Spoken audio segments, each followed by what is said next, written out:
Hi Capricorn, welcome po sa inyong reading. So this is for July the 21st to July the 23rd reading. So Capricorn, para po sa mga bago, don't forget to click the subscribe button, smash the like button, comment below kung kayo po ay nakaka-resonate, and hit the notification bell kung gusto niyo po ng dalawang reading po mula sa akin. Subscribe po kayo dun sa ating kabilang channel, that is Babaylan TV. Yan po ang ating unang channel catered for our international audience. Ano po? So, kung gusto niyo sumali sa live sessions, nandun din po yan. Kung hindi niyo naman po maabutan, don't worry kasi pwede naman kayo magtanong dito sa comment section as long as the question is answerable by yes or no. Laking natatanggal yan, no? Capricorn. Ayan. I want you to know that this is a general reading. So you may resonate with the entire reading or you may resonate with some bits and pieces of the reading. Take what's only yours. So Capricorn, magsimula na tayo. I feel like bigla tayong na-in love. Bigla tayong, parang biglang merong nagpapatibok ng puso natin, no? This time parang gusto mong sumugal. This time parang gusto mong subukan muli, no? Or sinubukan mo ng muli, no? Parang pinupush ka ng universe to take action, no? But it felt like there are people or a small group of people that somewhat doesn't like the sabihin nating yung parang pinili natin na tao. Pero medyo may katigasan ng ulo natin. Ayan na nga tayo. No? Knowing Capricorn, so ipaglalaban natin itong choices natin. Again, wala namang masama kasi what might didn't work for others might work for you, or what might work for them doesn't for you, no? So, parang sa'yo, nandito ka sa part na to cease to believe, no? For me to experience it, then tsaka ako maniniwala. Medyo parang sabihin natin against, no?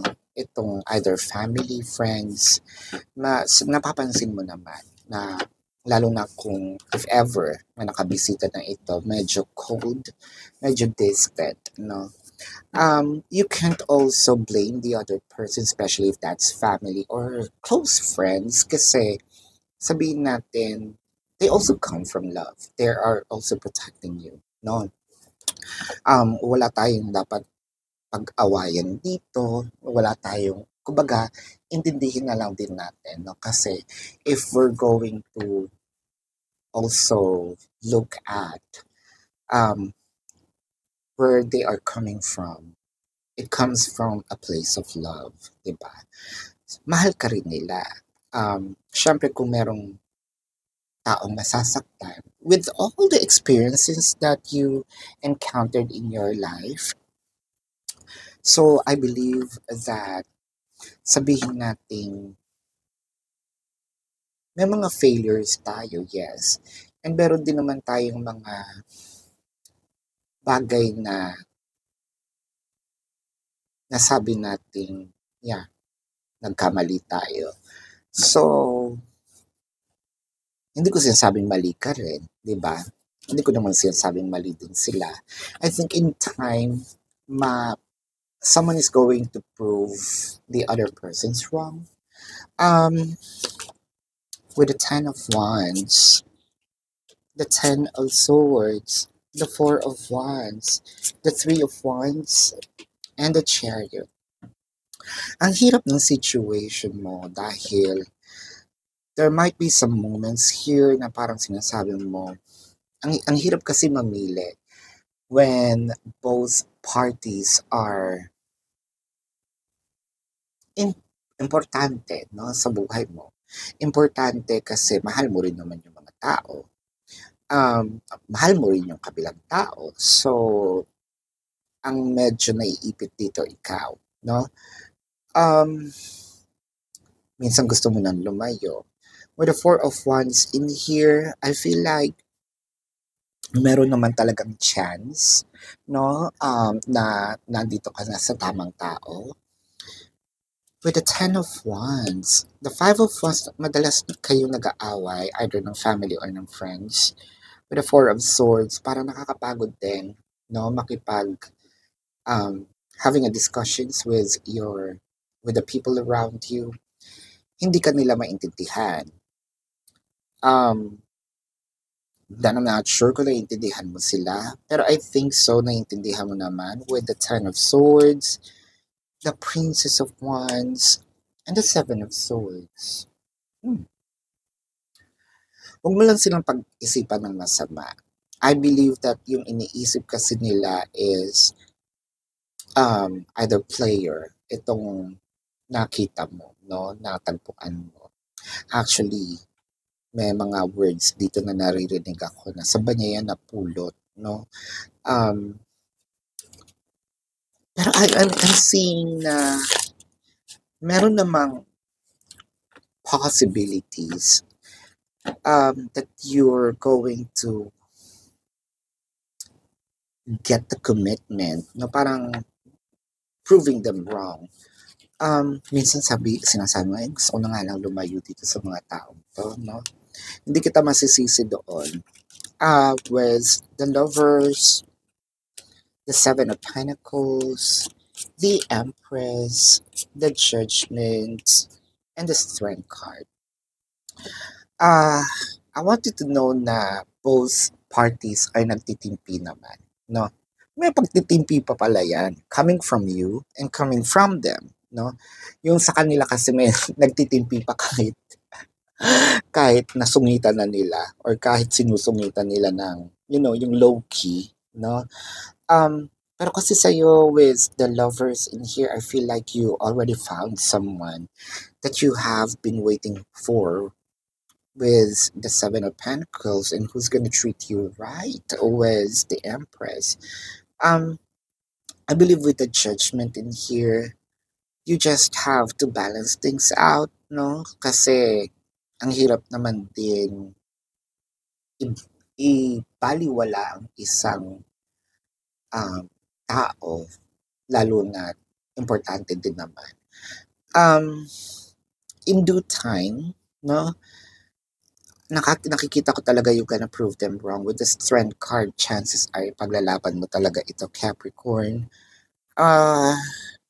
Seven of Pentacles, clarified by the Ten of Pentacles and the Universe. Well, I believe, no, I think, hindi ko sinasabing ito ang tama, pero ito talaga ang kalakaran ng mundo, no?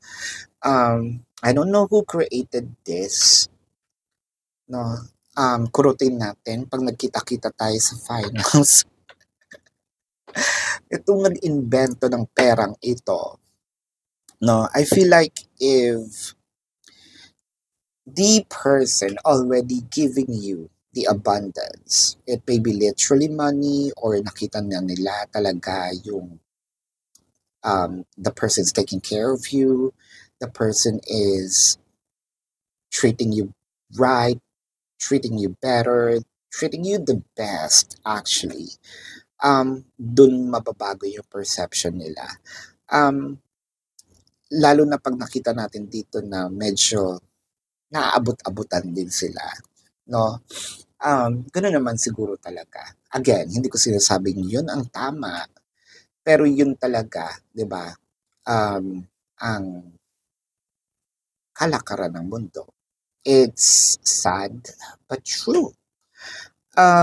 Let's check here. The zodiac sign of your person, the zodiac sign, the emotion of your person or your emotion, no?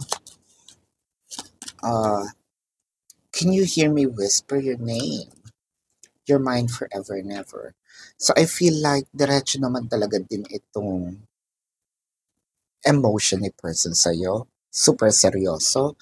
Super hindi naman siya nagbibiro, no, ng kanyang nararamdaman at yung intention niya is pure naman, no? Tingnan natin ang zodiac sign ni person. The zodiac sign of your person. This could be their sun sign or a placement in their chart. Leo, Taurus, Gemini, Virgo, Sagittarius, Leo,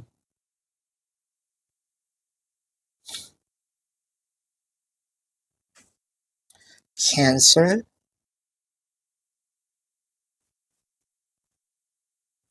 Yan. So, yan ang aking nakikita. So, this is your reading, Capricorn. So, para po sa mga bago, don't forget to click the subscribe button, smash the like button, comment below kung kayo po ay nakaka-resonate, and hit the notification bell kung gusto niyo po ng dalawang reading po mula sa akin. Subscribe po kayo dun sa kabilang channel, that is Babaylan TV.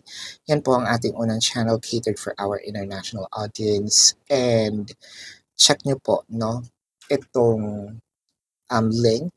Kung hindi kayo masasatisfy sa yes or no na sagot, pwede naman kayo magtanong offline. So, nandun po yung link sa description box. Nandun po yung question form, how much per question. Nandun po yung QR code, no? Nandun po yung name to verify, or at least for you to have a reference on. I also created a 4 questions plus 1, so take advantage of it. And if you also want to book a personal reading or private reading, nandun din po yan sa description box. So, Capricorn, tuloy pa rin ang manhunt, no? So, nagapi na natin ang isang sa mga sinasabi natin fake accounts. Actually, isa na lang. So, do your job.